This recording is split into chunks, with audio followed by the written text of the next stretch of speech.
if we're not able to get to your questions, we really strongly invite you to contact us afterwards. We're very excited about what we're talking about and what we're going to be presenting, and we're very happy to interact further. So this is the agenda of our presentation.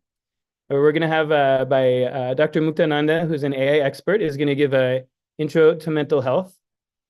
Followed by that, I'm going to be giving a talk on studies that have been done on a mind-body approach to mental health. This is connected to and run through Nityananda Hindu University, and I think it's really groundbreaking, and I'm super excited to talk about it.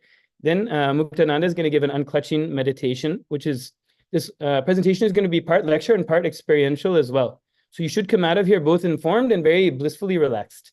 That will be our goal. If we achieve that, we've met our goals. Then Dr. discussion about some lifestyle aspects that support positive mental health and higher consciousness. Then we're going to have another experience of pranayama, like a breathing exercise with Dr. Muktananda. And then he's going to give a lecture called Sustainable Mental Health and AI, talking about how artificial intelligence can support sustainable mental health systems. That'll be followed by Dr. Prema Kothandaraman. That'll be really nice. So it should be a very enriching and enlightening experience for everyone. And we're very happy to have you here. Briefly, this Science Summit is geared at how we can bring new scientific innovations to help the UN achieve its sustainable development globally. So we think it's very perfectly aligned with this summit, and we're extremely grateful to the UN General Assembly for organizing this and for having us here. Just a couple estimates, 2.5 to 5 trillion US dollars annual cost of mental health. That's looking at direct costs of clinical care and hospitalization, as well as indirect costs of lost field. Really appreciate it. And thank you for inviting us to participate in this session. We wanted to give a sense of what we mean by mental health. This definition of mental health is taken straight from the UN mental health webpage. Essentially, mental health is a state of well-being where we are able to cope with life, but two important parts of it are being preventative and also enhancing mental health. We'll talk about it briefly.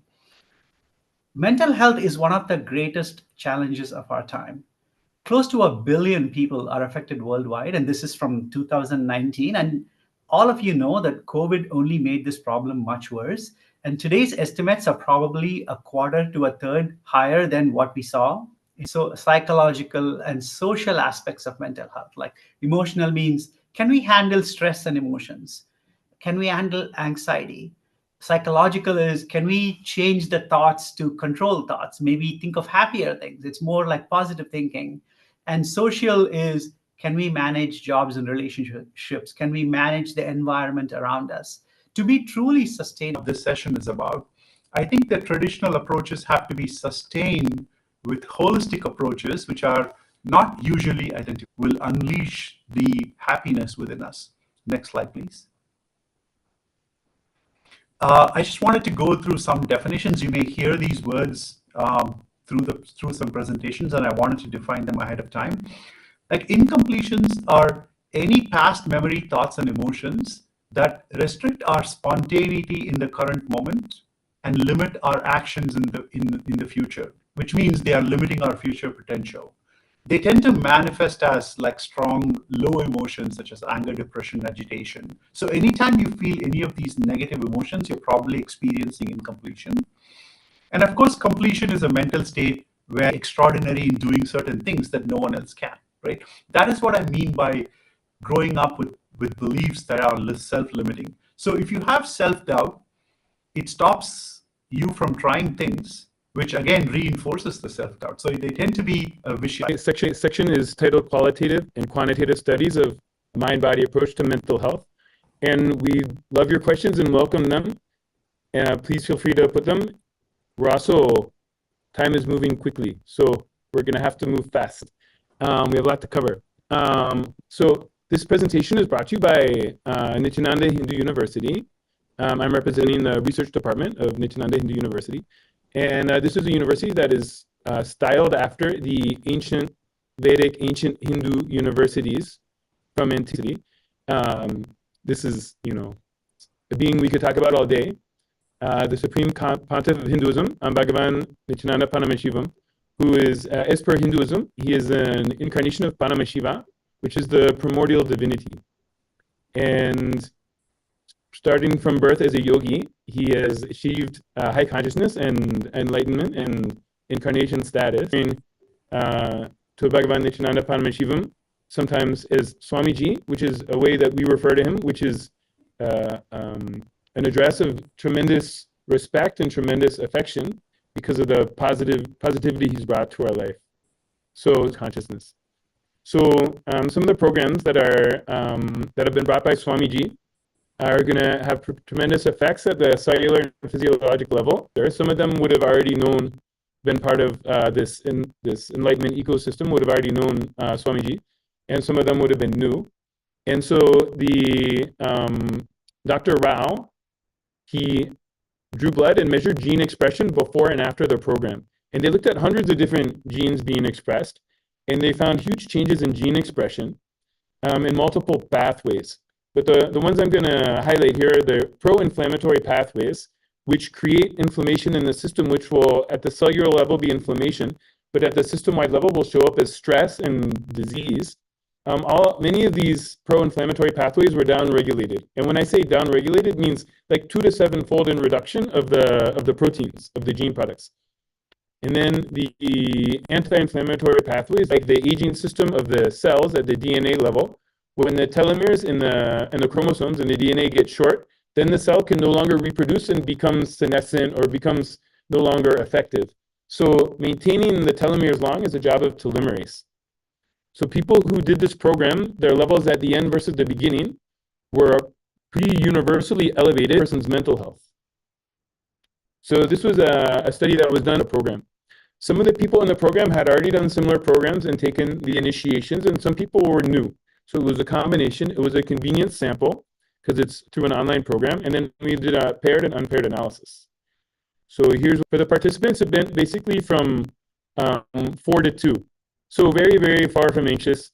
Even before the program, people were better than the US average in terms of anxiety, which again may reflect their previous initiations and their connection with this enlightenment ecosystem and this mind-body approach. But afterwards, even greatly reduced. And stress as well went from 4 to 2 or 5 to 3. Really, really profound. And you can see again, if you look at the line graph and the bar graphs, everything's just going up. So really a profound sense of well-being from participating in this program, and both statistically significant and clinically significant. The SF36, this is a very complex scale. It gives 9 total scores around physical and mental health. Again, the higher is better. We did just a paired analysis for this, and all of them were improved to jump. The paired analysis just missed statistical significance. The p-value is 0.51. The trend, I think, speaks for itself.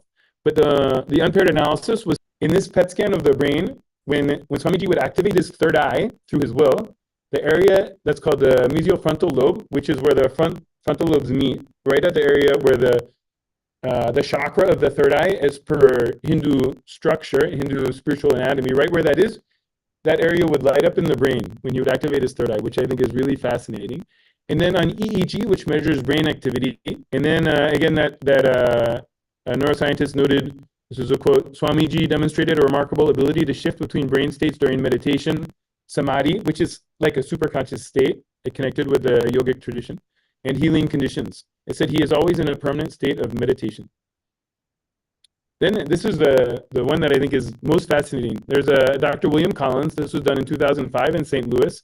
He's a neurofeedback researcher who was looking at EEG. And he noticed when he got a baseline reading, he kept changing the probes and changing the settings because he said there's almost no activity on the EEG as baseline. Means when he was sitting there in a calm state, the brain was just completely quiet. Again, their whole brain of that person would go into a high gamma activity. So we're positing that this is how an EEG of initiation looks. When a being who has attained this state of consciousness, which I'm calling as a super consciousness, and the person he healed were completely refreshed and energetic afterwards. And the doctor said, if I had done this, I'd be fatigued and sleeping by the time it's over. So for some reason, this intense metabolic activity of the brain did not cause fatigue. It caused rejuvenation. And then he said, the world is not going to believe this. This is extremely unusual. It seems as if his brain was changing with hundreds and thousands of nerves in the brain was being rewired.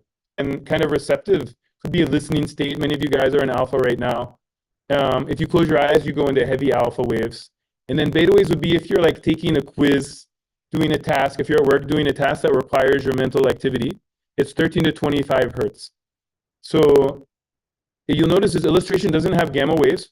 Part of that is because gamma waves, people didn't even know about them until relatively recently, because you normally cannot Alzheimer's dementia. And even in animal models, they've showed if they can induce gamma waves, the plaques and tangles that you see at the cellular level of dementia start to get cleaned up. So the idea is that gamma activity can prevent and possibly even treat Alzheimer's dementia. So if we're looking at Alzheimer's prevention, which is a huge global issue, what is even more exciting to me, and I've been personally had the opportunity to do EEGs. Some of his very high level disciples are developing this capacity, which means this level, which we're positing as a space of super consciousness, very high level of consciousness that correlates with concepts of enlightenment that have been talked about throughout history. This level, this capacity can be built in people and built in large groups of people over time. So this is raw data of an EEG of a very high level disciple of Swamiji, and you can see gamma activity is over 30 oscillations between these two. TPS is thoughts per second, means completely quiet mind. And their whole sense of space will be just completely spacious and unclutched. So we're really excited about this. I think it has tremendous significance for humanity on many levels. And we're excited to research it further. So we'll be talking a little more at the end. Anyone who's out there who's listening, if you're interested in this space of consciousness and how to recreate it and measure it and study it, please, that is worthy of having this life experience and can express this life experience. And one thing that I think is connected all throughout the world, Hindu diaspora, people who have come from Hindu civilizations or backgrounds and spread all over the world, they have extremely low rates of depression, divorce, and really high income, high productivity. And we think it relates to this lifestyle and the residue of this lifestyle in their system. So thank you so much for your listening. I complete for going a little over time, but now or in a moment of indecision, I don't know what to do, right? And I want to have clarity of mind. Too many thoughts are running in my mind. I just take a moment to practice this meditation where I unclutch from my thoughts. So I want to take you through this meditation, but let's watch this video briefly. Go ahead, please flip.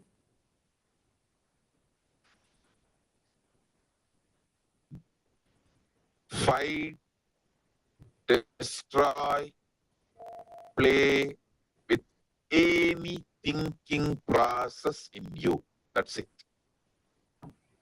Do not create, sustain, maintain, fight with, try to destroy. Any way engage. Do not do anything with your internal thought process. Just unclutch. And I tell you, it will develop such powerful will persistence in you.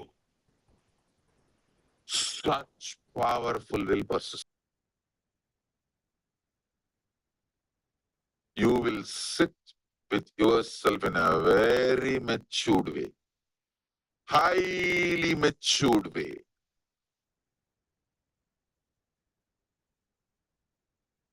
Sit with yourself with highest maturity.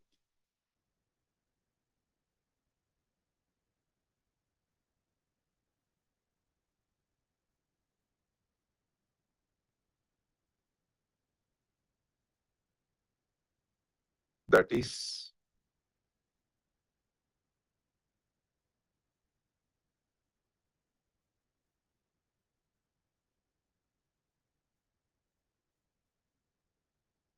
It's just to go through this unclutching. It's a great experience. I think it's really worth seeing that how simple a process can really bring your stress levels down.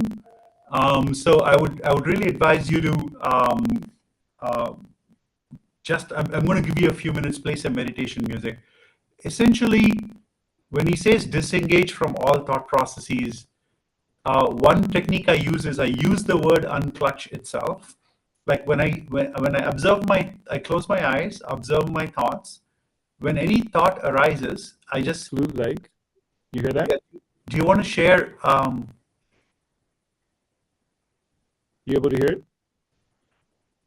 No.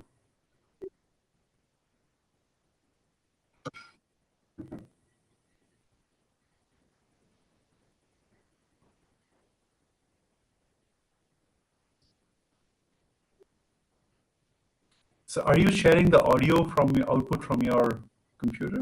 Yeah. While sharing video? Yeah. Yeah, I'm not sure why. Maybe I'll turn up the volume.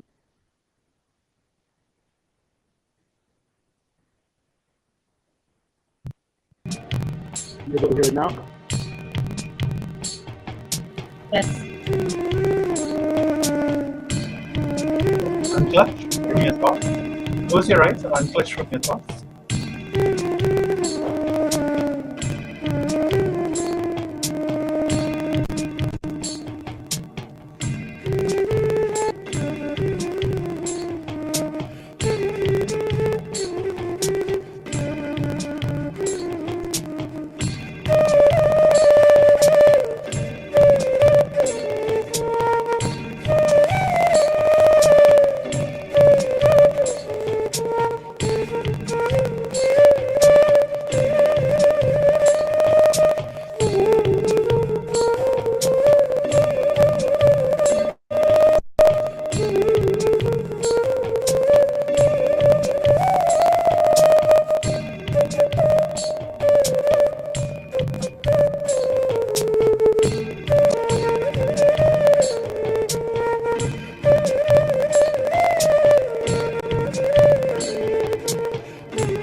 Becomes more visible to you.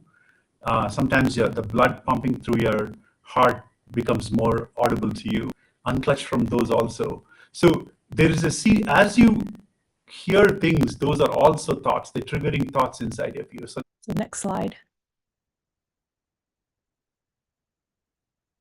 So the brain plays a very important role in regulating mood and cognition, not only through functioning and how it actually is affected negatively in depression and positively in yoga and meditation.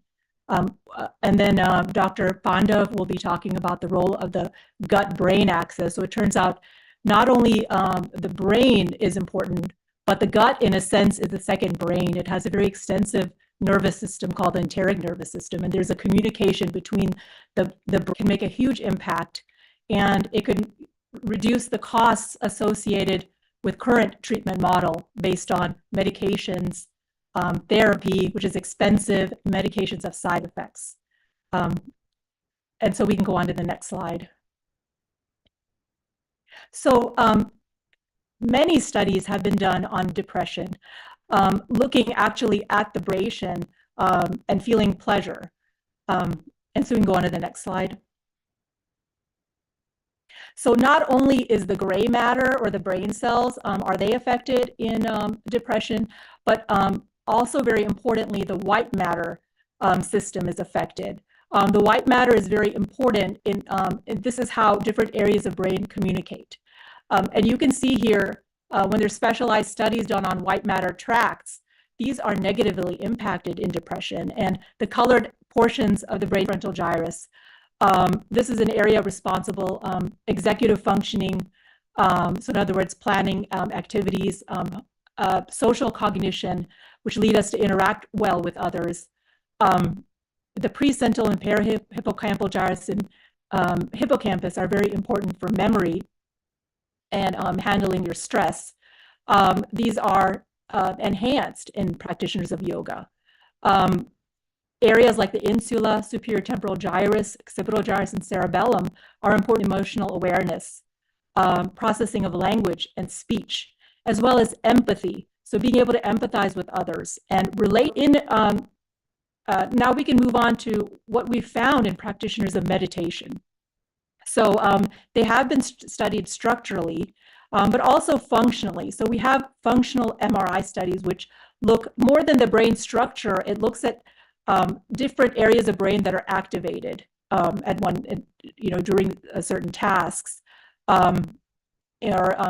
And basically, functional MRI studies have shown that there's increased activation in practitioners of meditation in regions of the brain involved in attention and controlling the autonomic nervous system, such as the dorsolateral prefrontal cortex, parietal cortex, hippocampus, temporal lobe. Also, imaging studies have looked at the thickness of the cortex. This contains the brain cells or neurons. And it turns out these are thicker in various brain regions listed there. These are regions that are important for emotions, regulating our emotion and mood. At baseline, meditators have a higher level of serotonin, which you may have heard about. Serotonin is the brain chemical which is important for helping us to have a sense of well-being. And this level is reduced in people who are depressed. But meditators at baseline have a higher level of serotonin. And it, in fact, further increases after a meditation session, which is very interesting. They tend to have a lower level of norepinephrine. This is a brain chemical associated with anxiety. And they've been shown to have increased amounts of dopamine as well through a 12-week program of yoga. And they measured their amount of anxiety and depression before and after, and looked at a brain chemical called GABA, which is very important for regulating our mood and reducing anxiety. And they showed there was a significant improvement in the amount of anxiety and depression that they were experiencing before and after, to the point that many were no longer depressed. Word healthy gut microbiome. So before we talk about that, we should know what gut-brain axis is. So basically the brain is connected to the gut by a vagus nerve. So what it means is what happens in the gut affects what happens in the brain. So the next question comes is using the anxiety and depression. So this is one impact. And the second impact it does is that it improves the bowel movements. So basically what it does is, since it is high in fiber, so people get relief from constipation. And so there is less of inflammation in the gut lining. So it reduces, all the inflammatory bowel diseases and as well as the autoimmune diseases. So in nutshell, basically, the healthy microbiome. And then a discussion, so we can go very quickly. Oh.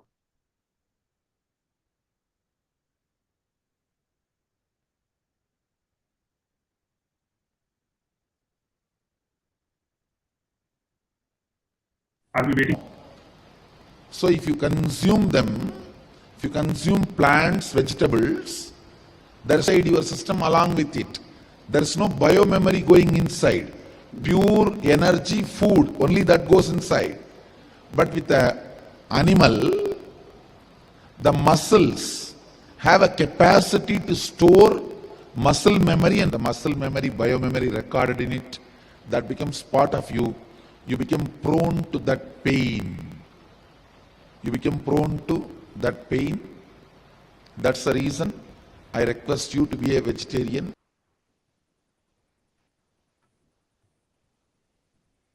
Okay, now we'll have a very reviving and promoting. And he's unique in promoting some of these lifestyles, such as nirahara and the importance of certain herbs or aushadas for detoxification of the body and in further enhancing health. So we're getting beyond just preventing disease. We're actually, these can help us to live our optimal health. But through Swamiji, I came to know about Nirahara, which is really a step above that. So essentially it comprises of taking a liquid diet for almost like 3 weeks. and I was amazed by its benefits.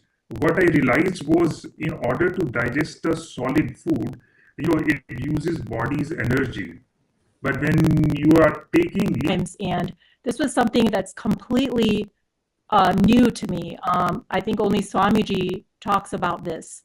I had, been practicing different Hindu spiritual practices and lifestyle measures, but this was something completely different. So I definitely experienced very similar to Dr. Pandav. Of course, there was weight loss, but that feeling of lightness and energy was definitely there. And it turned out it really wasn't as difficult as one thought, after the first. The other benefits of what you have said, mental clarity, and you're more happier and more lighter and all that. What happened was I used to get every summer allergic reactions. So when I go to the garden, even the lawn, I'm really very bad allergy. So I had to take antihistamine all the time.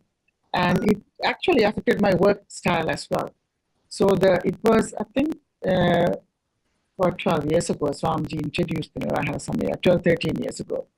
The first time I did the Nirahara Samyama, after that, it's completely gone. I don't take any antihistamines. I'm completely 12 components, 12 aspects of yoga, which is very unique. And of course, other yogas are also part of this lifestyle. And so thank you so much, you guys, for this discussion. We could discuss so much longer. We've met some time constraints. So we're going to move on to the next session, which is a pranayama breathing exercise. Thank you so much. Thank you.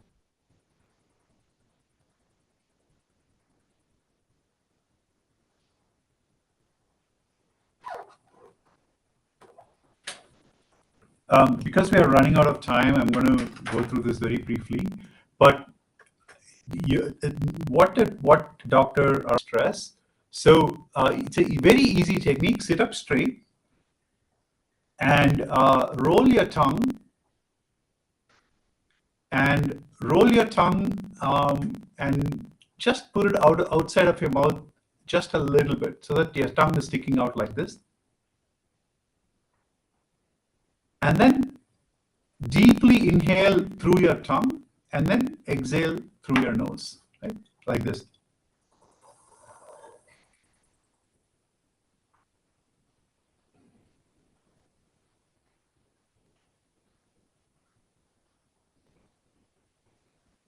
In your chest.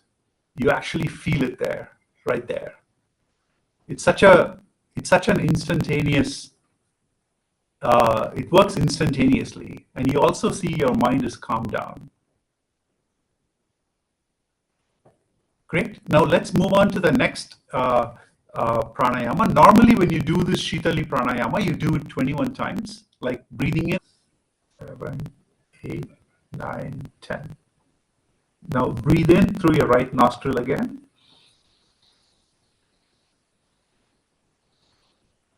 And breathe out for the count of 10 through your left nostril.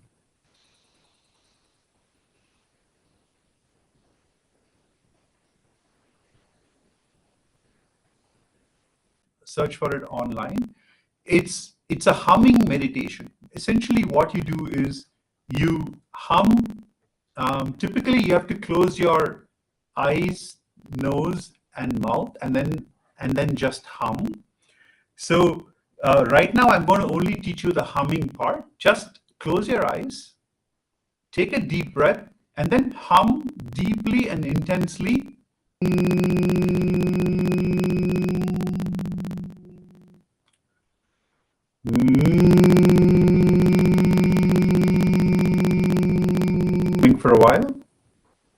For a while.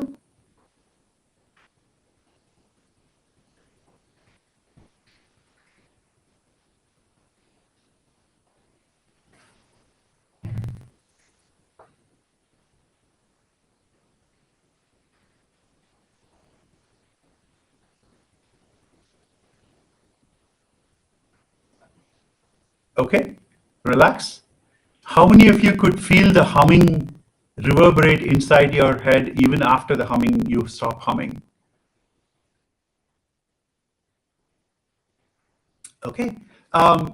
Here I'm going to talk about sustainable mental health and AI. I have practiced, AI for a very long time, and I've applied AI to multiple different domains. And most recently, I've applied AI to education. And AI is an amazing area which is useful in mental health. Next slide. And the key challenge here is scale. Like, sustainable mental health requires scale, and millions need help with anxiety, loneliness, and depression. But the primary challenge is lack of access to resources. And it's like mental health access to people. Mental health access to people. Go to the next slide. Go to the next slide.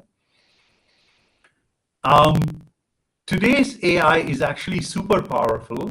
It can be very conversational in asking questions and getting answers, and it can be very personal. It can be personalized without storing personal information.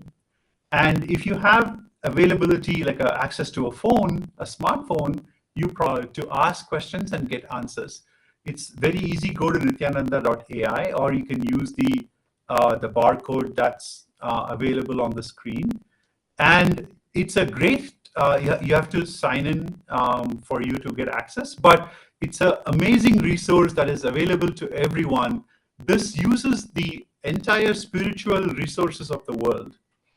Just for a second. It uses the core principles that Swamiji's taught in terms of what spiritual principles are for living, like authenticity. Authenticity is living to the highest potential. Responsibility is feeling like everything in and around you is under your control. Being integrated is all about being integrated to your thoughts and actions. And I'm just highlighting the different areas. The next question about someone saying, my sister and I are grown up. Whenever I ask my sister to spend time with me, I feel disappointed, and she wants to do things that are different from me. What do I do? So this now addresses how to think about this in a self-reflective way, how to introspect into the source of where this challenge comes from. Why do you feel unimportant? Why do you think your sister should do what you want to do, right? And encourages open communication, understanding that techniques for de-stressing, and it chooses techniques from scriptures and shares them with you. Anyway, that's the quick demo. Let's move on to the next section.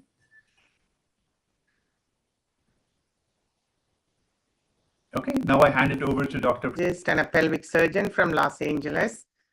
We have been enjoying last more than an hour of learning so much about mental health, wellness, and holistic approaches.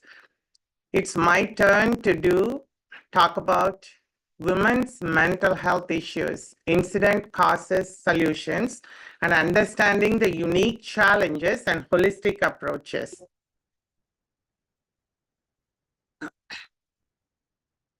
The National Institute of Mental Health here shows stress, anxiety, and depression. Gender-based violence, women are more likely to experience domestic violence, sexual assault, and emotional abuse.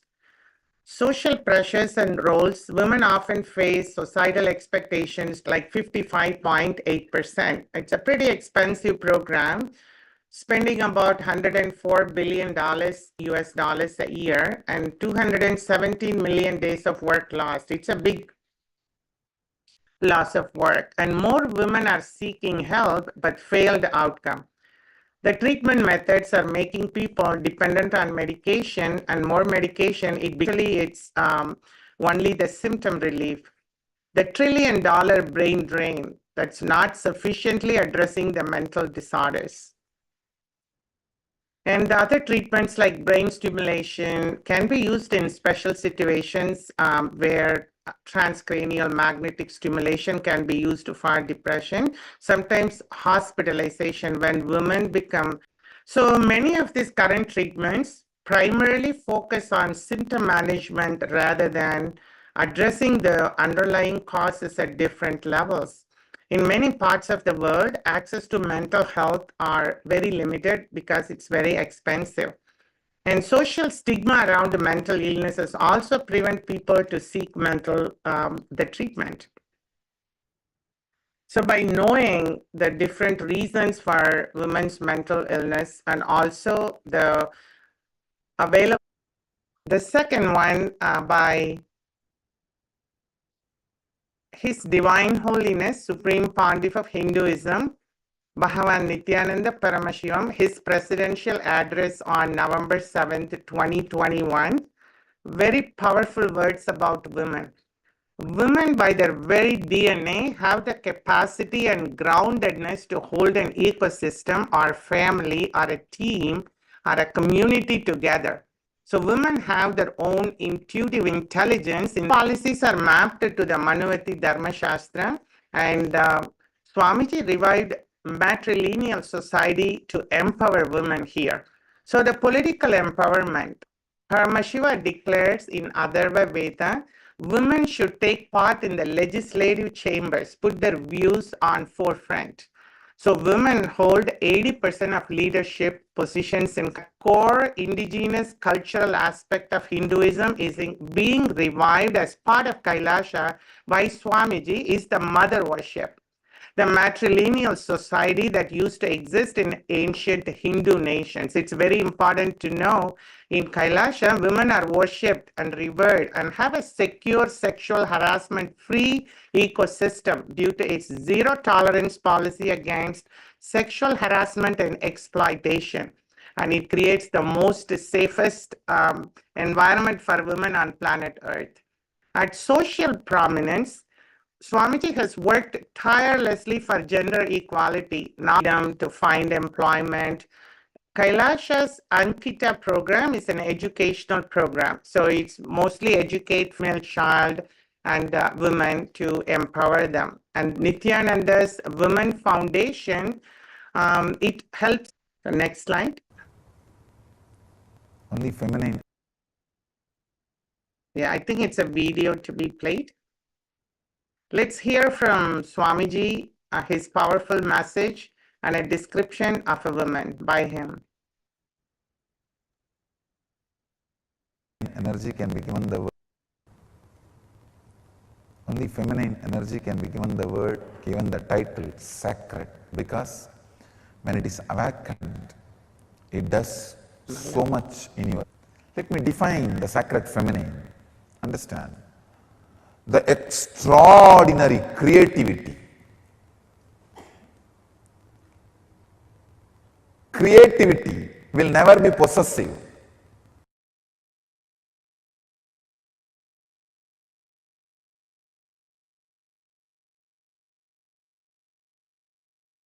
Women, I want to share only after being part of the Kailasa, multiple initiations from Swamiji, the multi-dimension of myself that we realize, and also that I want to give a true statement here to all the incident that Navaratri festival is coming. It's an annual Hindu festival. We celebrate Divine Mother energy for 9 nights, and I do pray to my Parashakti and Divine Mother energy to bless all women all over the world with excellent health and bliss, and bless me with the wisdom and energy to serve women always, and Swamiji to bless every woman all over the world.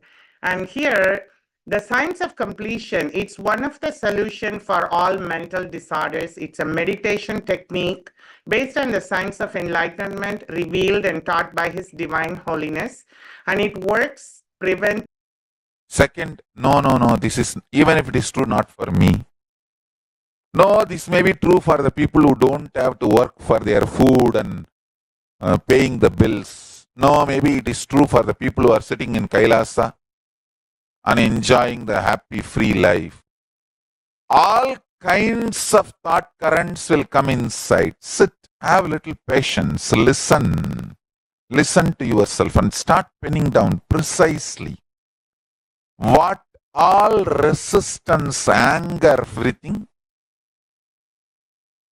Intensely chant Mahavagya and see the mirror and start reliving this pattern. Start completing. You will see me appearing in the mirror and making you completely complete and making you manifest powerful cognitions and power. Pen down all of that. Whatever patterns tells you, you need to be internally, externally dependent on something else other than Paramashiva. Pen down. Pen down. Sit in front of mirror and start completing all those patterns and incidents, root incidents, everything. Let all the incompletions year-old experience mental disorders, and another alarming number is 13% of this is a global burden of disease in this age group. And suicide is the fourth leading cause of death among 15 to 29-year-olds. And 296 million people globally deaths were attributed to drug use. Can we have next slide? So here are some of the unique challenges for children, which includes physical emotion system, and it can be sustainable development. Can we stay on the previous slide? In Hindu education system, basic tools to awaken knowledge are taught, and case studies done on students at Nityananda Gurukul, where Hindu education system is integrated with conventional educational. Here is the result of whole brain activation studies. These high scores are indicative of above average results. So this is impressive numbers. On the next slide, we have numbers from Sloan IQ test, which is highly validated intelligent test, measures a variety of capabilities, including comprehension, arithmetic, and visual motor capabilities. And these results showed 50% of students with total English immersion fell into category of genius and very high superior intelligence.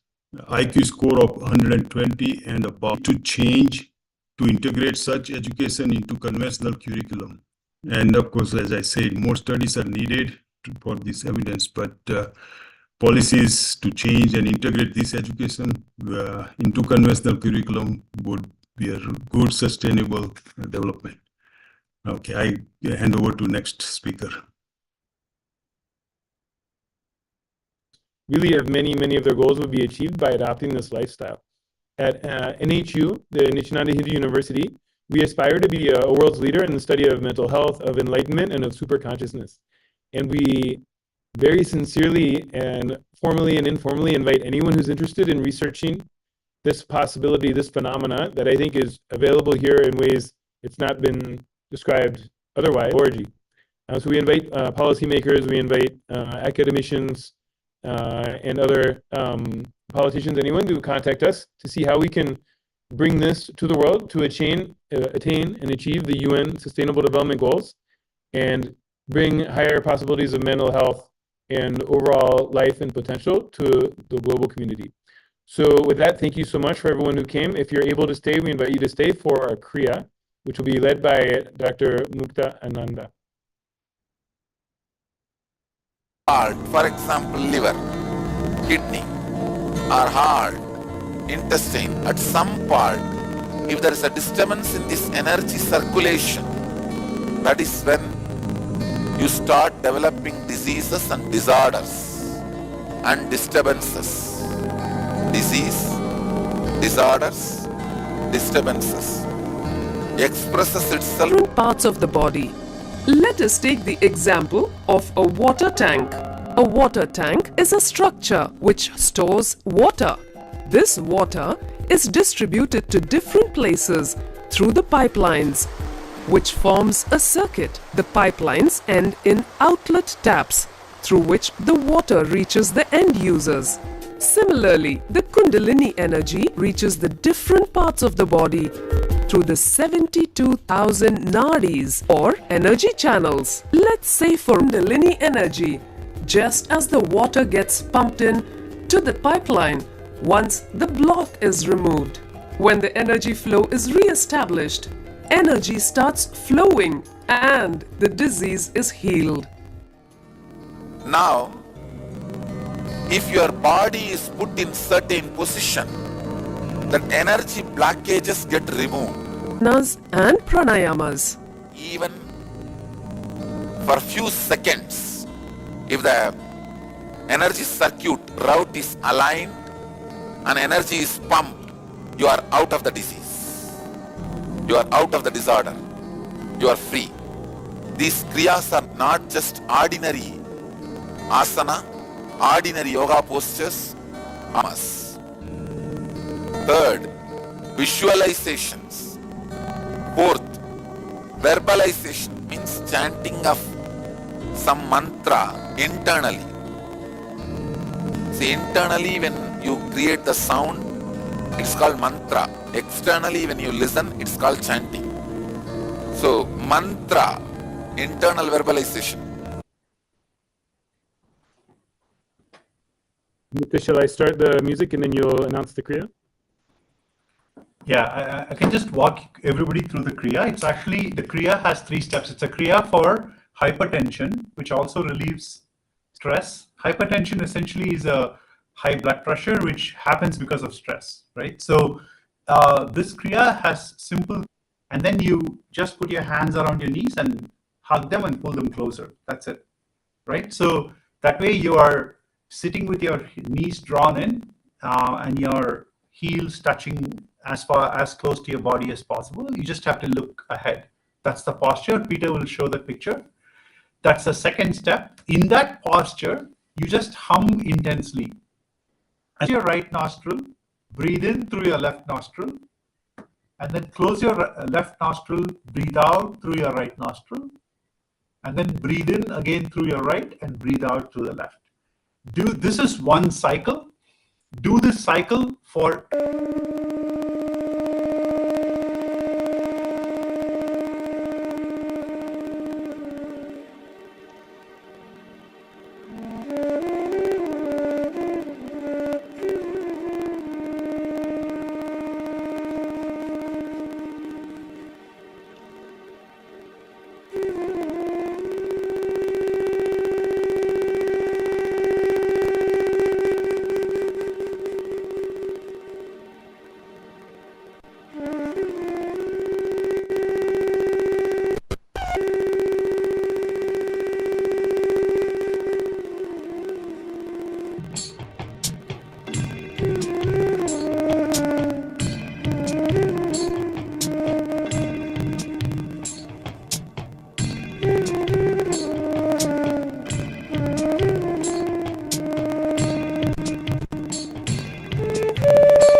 The intense, you will feel the intense humming, the coolness all over your body.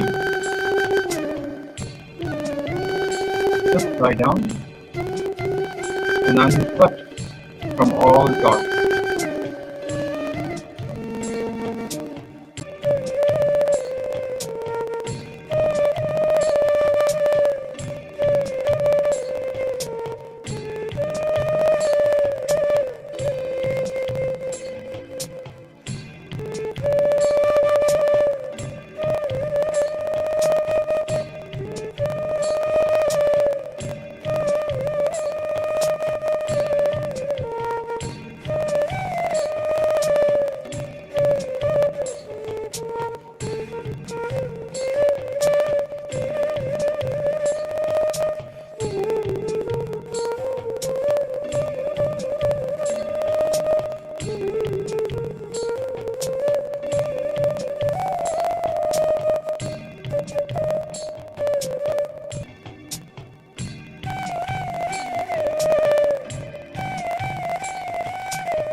Surface level. I mean, there is a lot of depth to the meditation, mind, body, consciousness studies. But we just wanted to share some experiential,